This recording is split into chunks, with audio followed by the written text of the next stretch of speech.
So when you go hunting with your kestrel, you're eventually going to catch things. Kestrel catch a wide variety of prey. They catch birds, rodents, snakes, lizards, um, all kinds of little bugs and crickets, things like that. Rodents might be contaminated with some kind of poisons, and if you're in the city, even if you're on the countryside, sometimes you have to worry about that. So it's a good idea not to let them eat wild rodents on a regular basis. A little bit here and there, you probably are safe. So the ideal thing to feed your bird is going to be birds. The main thing that we're hunting for is European starlings or house sparrows. Now, house sparrows, not other kinds of sparrows, but house sparrows and European starlings are an invasive species. So there's no limit on how many you can catch of those, and you can catch them year round. She's already keen on something. She's watching some little birds out in the field. Talk louder. We got a nice field here behind us with lots of good birds hiding in there, lots of starlings. She's already, there she goes, there she goes. She's on them. Watch this. Oh, she got one. Good. So we have a European starling here that we just caught. So when we catch a bird in the field, what we do is I give the bird the lure, I get her to start eating this, and I let her drop this, okay? So then I have this, and what I do is I put it in this plastic bag, I take it home and put it in the freezer and store them up, because in the summer you might not be catching as many birds and you might need some extra birds, or if you get a new bird, you're going to need some extra food in order to feed it while you're training it. And then you just thaw them out, just take them out and put them in the refrigerator for overnight, and they'll be thawed out in the morning.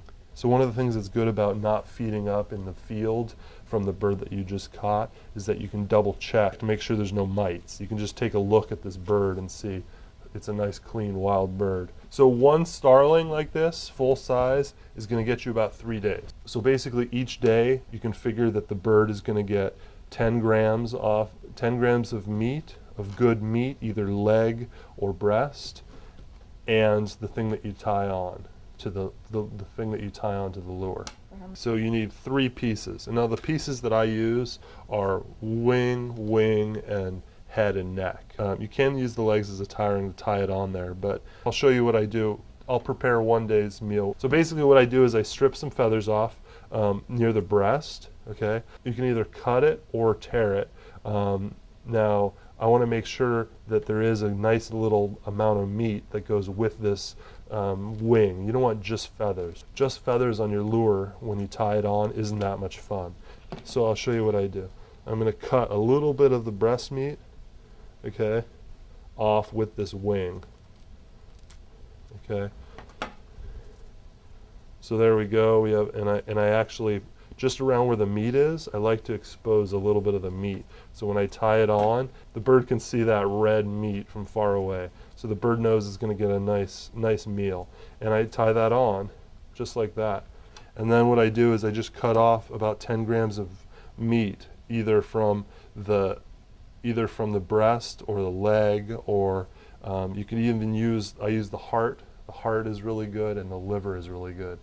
The 10 grams of meat that you take off, you can have a little bit of bone, a little bit of feather in it. Like for the leg, one of the things that I do is, okay, so here's the leg for the starling, and what I'll do is I'll just cut along the leg really small, so it kind of cuts up the bone for them, and it lets them really digest that, and they get a lot of good nutrients from that.